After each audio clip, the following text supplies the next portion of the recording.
আমাদেরকে জনগণ ভোট দিয়েছে, যেটা আমাদের জাভেদ হাসান বলে গেলেন। আমাদের জনগণ সার্বভৌম, জনগণ আমাদেরকে ভোট দিয়েছে, কাজে আমরা সার্বভৌম। মানুষ গরু খায়, গরু ঘাস খায়, কাজে মানুষ ঘাস খায়, এই ধরনের যুক্তি আর কি। এখন এটা কিভাবে হচ্ছে, ওনারা সংসদীয় বিশেষ কমিটি করেছেন অধ্যাদেশগুলো রিভিউ করার জন্য, এবং সেই কমিটিতে সালাউদ্দিন আহমদী ডিফেক্টো প্রধান, তিনি সিদ্ধান্ত নিচ্ছেন কোন অধ্যাদেশ থাকবে, কোন অধ্যাদেশ থাকবে না। এবং পরবর্তীতে ওনাদের সংসদীয় যে দল, সেই দলের মিটিং এ স্কুলিং করানো হচ্ছে সংসদ সদস্যদেরকে যে আপনাদেরকে এই অবস্থান নিতে হবে, অর্থাৎ কণ্ঠ ভোটে হ্যাঁ বলুন না বলুন, হ্যাঁ বলুন না বলুন। অর্থাৎ আপনারা দেখেছেন ওই যে মনিরা শারমিন যে অধ্যাদেশটা কথা তুলেছেন, সরকারি কর্মচারী কর্মকর্তা কর্মচারীদের যে শৃঙ্খলার যে অধ্যাদেশ, এই অধ্যাদেশটা আমি পড়ছিলাম, আমার খুব মজা লাগছিল। 3 মিনিটে পার্লামেন্টে 3 মিনিটে পাস হয়েছে, মাত্র 3 মিনিটে। আপনারা কি অধ্যাদেশের পক্ষে হ্যাঁ বলুন, হ্যাঁ হাত তুলেছে সবাই, এভাবে, এর বেশি কিন্তু কিছু না। আচ্ছা দেখেন, এই যে নওশাদ জামিল একজন অত্যন্ত লার্নেড এবং আমি বলবো যে যোগ্য সংসদ সদস্য, তিনি ওই মানবাধিকার কমিশন সহ গুম কমিশন যেগুলো বাতিল করে দিচ্ছে বিএনপি, তার সরকার, তার দল, সেটার বিরুদ্ধে নোট অফ ডিসেন্ট দিয়েছেন এবং একটা লম্বা ফিরিস্তি আমরা করেছি, এক্সেলেন্ট রাইটার, কোনো সন্দেহ নাই।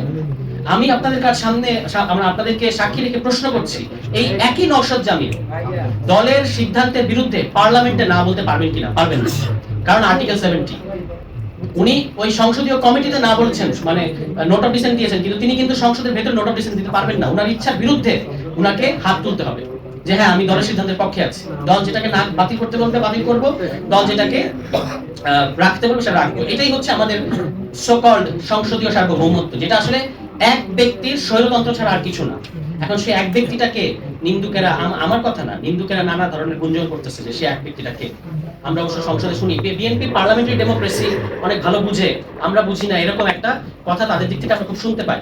এখন সেই বোঝাপড়াটা কিরকম, সংসদে সংসদ নেতাকে উপস্থিত রেখে আরেকজন সংসদ সদস্য তিনি বলছেন যে ইয়েস আমি মাননীয় সংসদ সদস্যের পক্ষে, সংসদ নেতার পক্ষে বলবো, এটা উনি দম্ভের সাথে বলছেন।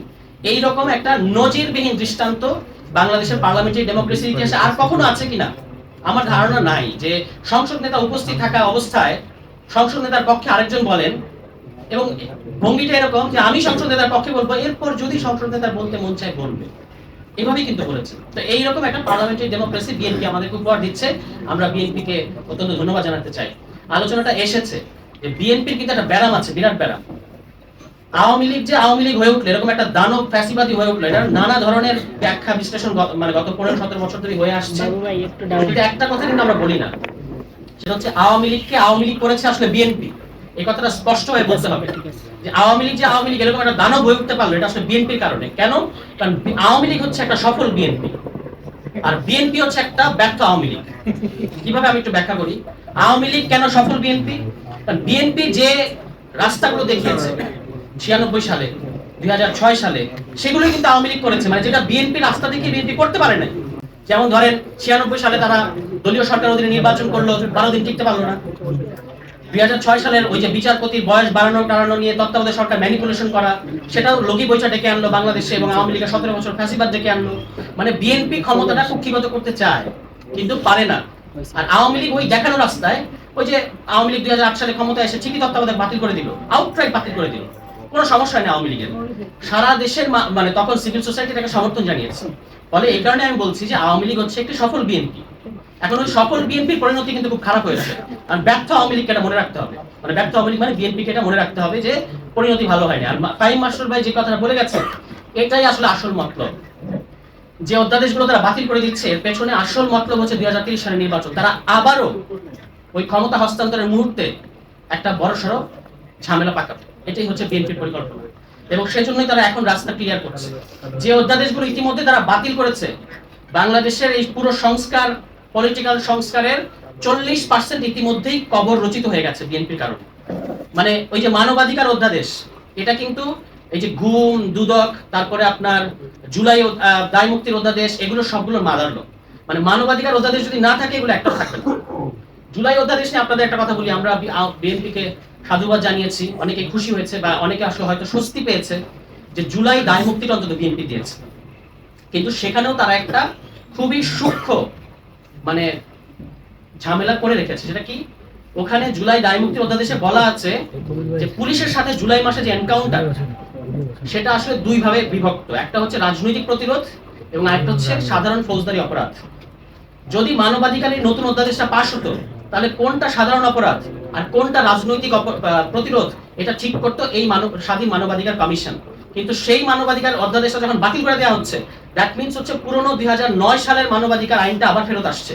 সেই আইনে বলা আছে যে যদি কোনো ঘটনার সাথে আইন শৃঙ্খলা বাহিনী জড়িত থাকে, সেই ঘটনার তদন্ত বা ব্যবস্থা মানবাধিকার কমিশন নিতে পারবে না। তাহলে কে নেবে? যার বিরুদ্ধে অভিযোগ সেই নেবে, পুলিশ।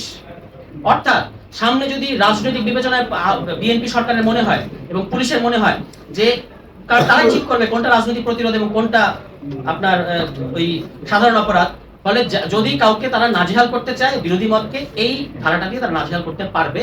সেই সূক্ষ্ম ফাঁকটা কিন্তু এমনকি যে অধ্যাদেশটাকে তারা গ্রহণ করছে সেখানেও রেখে দিচ্ছে, আর যেগুলো বাতিল করছে সেগুলোর কথা তো বলাই বাহুল্য। ফলে আমাদের একটু খেয়াল রাখতে হবে যে তারা দায় মুক্তি দিচ্ছে, কিন্তু এটাতে আমাদের স্বস্তি পাওয়ার কোনো কারণ নাই। এখানে একটা ফাঁক তারা রেখে দিয়েছে। এখন আমরা আসলে ভাবতে পারি না যে এত দ্রুত যে আমাদের যে অর্জন, সে অর্জন নিয়ে আবার কথা বলতে হবে আজ, এবং সেটা আবার দাবি জানাতে হবে। এটা আমরা ভাবতে পারি না, কিন্তু আমাদের করতে হচ্ছে। আজকের শিরোনাম যদি আপনারা খেয়াল করেন, আমরা খুব পরিকল্পিতভাবে জুলাই সনদ এখানে রাখি নাই। কেন রাখি নাই? কারণ বিভিন্ন প্রোগ্রামে আমরা যাচ্ছি, বিএনপি সংশ্লিষ্ট লোকদের সাথে দেখা হচ্ছে, তাদের সবার হাতে হাতে জুলাই সনদ। মানে কি এক বাংলাদেশে আসলাম, এখন বিএনপি সবচেয়ে বেশি জুলাই সনদের মানে আপহোল্ডার হয়ে গেছে। দেখি যে তাদের সবার হাতে জুলাই সনদ। ঘটনা কি? কারণ তারা আসলে গণভোট বাস্তবায়ন করবে না, তারা আসলে অধ্যাদেশ বাতিল করে দেবে, এই জন্য তারা জুলাই সনদের এটা দেখায়। কিন্তু গণভোট যদি আপনি বাস্তবায়ন করেন, জুলাই সনদ কিন্তু অটোমেটিক্যালি বাস্তবায়ন হয়ে যায়। এই জন্য আমরা আর জুলাই সনদ বাস্তবায়ন করেন এই দাবি করি না। আপনি গণভোটকে ডেকে দিতে চাচ্ছেন। আচ্ছা, বিএনপি বলছে ওই কুইনাইন নাকি খাওয়ানো হয়েছে, আমরা শুনছেন না স্যারের মুখে, স্যার সালাউদ্দিন আমাদের মুখে, যে আমাদেরকে কুইনাইন খাওয়াইছেন আপনারা, বলেছেন না? আরে ভাই, এমন জ্বর আসছিল, কুইনাইন না খাওয়ার উপায় কি? এখন জ্বর সেরে গেছে, আপনি ভুলে গেছেন যে কুইনাইনটা কেন খাওয়াইতে হয়েছে। আপনিও তখন কুইনাইনের পক্ষেই ছিলেন। এবং এই যে এখন গণভোটটাকে তারা বাতিল করে দিতে চাচ্ছে, বা গণভোট তারা মানবে না, গণভোট অধ্যাদেশটা, আমরা কিন্তু গণভোট অধ্যাদেশ নিয়ে কথাই বলতেছি না, যে গণভোট অধ্যাদেশ তারা বাতিল করে দিচ্ছে। এই গণভোট অধ্যাদেশ বাতিল করে দেওয়ার মাধ্যমে আসলে গণভোটকে তারা বাতিল করে দিচ্ছে।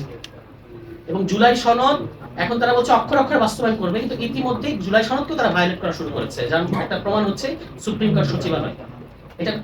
এটার ব্যাপারে তাদের কোনো নোটিফিকেশন ছিল না, তো তারা এটা বাস্তবায়ন করবে না, মানে অলরেডি করে নাই, অধ্যাদেশ বাতিল করে দিয়েছে। তারা পুলিশ কমিশন, যেটার কথা মনিরা শারমিন বলেছেন, সেই পুলিশ কমিশনের ওই আইজিপির যে সুপারিশ করার বিধান ছিল সেটাকে তারা বাতিল করে দিয়েছে। মানে যেটা অন্তর্বর্তী সরকারের আমলে প্রণীত হয়েছিল যে পুলিশ অধ্যাদেশটা, সেটা ইতিমধ্যেই অত্যন্ত দুর্বল একটা অধ্যাদেশ ছিল। সেই দুর্বল অধ্যাদেশকে তারা জাস্ট ওটা রাখবে না, এই কারণে তারা এইটুকুকে ওই আইজিপির নিয়োগের যে সুপারিশ সেটাকে বাতিল করে দিয়ে এখন হচ্ছে আপনার পুরো কর্তৃত্ব, মানে একজন দলদাস আইজিপি বসাবে, এটাই তাদের নিয়ত। এবং এটার প্রমাণটা তারা কোথায় রাখছে? একেবারে সিলি ক্রিকেটের মতো একটা বিষয়, যেখানে বিসিবি, সেখানে তাদের স্থায়ী কমিটির 3 জন হেভিওয়েট নেতার পুত্রকে বসাতে হচ্ছে তাদের। This is BNP. এবং আমি দাবি জানিয়েছি, যেহেতু আপনারা বিসিবি কে পিসিবি বানিয়ে ফেলেছেন, মানে পারিবারিক ক্রিকেট বোর্ড, স্থায়ী কমিটির বাকি যারা মেম্বার আছেন তাদের ছেলে মেয়েদেরকে কেন বঞ্চিত করছে? তাদেরকেও দেন, তাদেরকেও এই পিসিবি দিয়ে একটা একাদশ করে ফেলেন। এটাই হচ্ছে, হ্যাঁ, তাদের সাথে বৈষম্য হচ্ছে, যাদেরকে আপনারা দিলেন না। মানে স্থায়ী কমিটি যে সকল মেম্বারদের ছেলেমেয়েরা জায়গা পেল না, তাদের সাথে বৈষম্য করা হচ্ছে। আমি তাদের হয়ে বলছি যে আপনারা বাকিদেরকেও এখানে দেন। এবং হ্যাঁ, এখানে আবার এই যে একজনকে রেখেছে, আপনারা দেখেন, আমাদের অনেক প্রিয় রাসনা ইমাম আপা, তাকে কিন্তু এখন ববি হাজ্জাজের স্ত্রী হয়ে যেতে হয়েছে। মানে উনি ববি হাজ্জাজের স্ত্রী ডেফিনেটলি, কিন্তু এটা কিন্তু ওনার সামাজিক পরিচয় না। উনি একজন ব্যারিস্টার, উনি একজন আইন বিশেষজ্ঞ। এখন এই বিএনপির খপ্পরে পড়ে, মানে মানুষ ওই যে বলে না যে মানুষ বিপদ কেটে গেলে বিএনপি হয়ে যায়, এখন উনারা যে বিএনপির খপ্পরে পড়ছেন, এই বিএনপির খপ্পরে পড়ার কারণে উনার যে এতদিনকার প্রফেশনাল লাইফ, উনার যে এতদিনকার সামাজিক লাইফ, উনার যে সামাজিক মর্যাদা, সমস্ত কিছু এখন ববি হাজ্জাজের স্ত্রী হয়ে গেছে। এবং উনি এটা কেন মেনে নিয়েছেন, আমি খুবই আশ্চর্য হয়েছি। আমি রাসনা ইমামের প্রতি আহ্বান জানাবো যে আপনি এই অপমানটা মেনে নিয়েন না, আপনি ওখান থেকে বের হয়ে আসেন। কারণ ওখানে আপনাকে ববি হাজ্জাজের স্ত্রী কোটায় রাখা হয়েছে, এটা আপনার জায়গা না। আপনি ক্রিকেট সংশ্লিষ্ট ব্যক্তি না। আপনার আরো বিএনপি যদি আপনার মর্যাদা বুঝতো, তাহলে আপনাকে আরো গুরুত্বপূর্ণ জায়গায় দিত, যেটা আপনি ডিজার্ভ করেন। কিন্তু আপনাকে রেখেছে কোথায়? ওই যে নারী হিসেবে নারী কোটা দেখাবে যে হ্যাঁ আমরা একজন নারীকেও রেখেছি, সেই জন্য তারা আসলে বিসিবির ওই পরিচালনা কমিটির সদস্য হিসেবে আপনাকে আসলে এর মধ্যে দিয়ে আপনার মর্যাদাকে তারা ভুলুণ্ঠিত করছে। এটা রাসনা ইমাম বাবা বুঝবেন না, এটা আমরা বিশ্বাস করতে চাই না। ফলে তার প্রতি আমাদের আহ্বান থাকবে যে আপনি এটা থেকে বের হয়ে আসেন, যদি আপনার আত্মমর্যাদা থাকে। আমাদের বাকি বক্তারা কথা বলবেন, এবং আমাদের এটা আমরা আপনাদেরকে কথা দিচ্ছি সংস্কার বাস্তবায়ন কমিটির পক্ষ থেকে ধারাবাহিকভাবে আমরা এই ইস্যুটা কোনোদিনই ছাড়বো না, যে গণভোট, বিএনপি যে গণভোটকে আজকে নাই করে দিতে চাচ্ছে, সেই গণভোটটা বিএনপি নাই করে দিয়ে, এবং আপনার তারেক রহমান সাহেবের জেস্টার পলিটিক্স দিয়ে, নির্বাক জেস্টার পলিটিক্স দিয়ে তিনি পার পাবেন, এটা আমরা বিশ্বাস করি। সবাইকে ধন্যবাদ।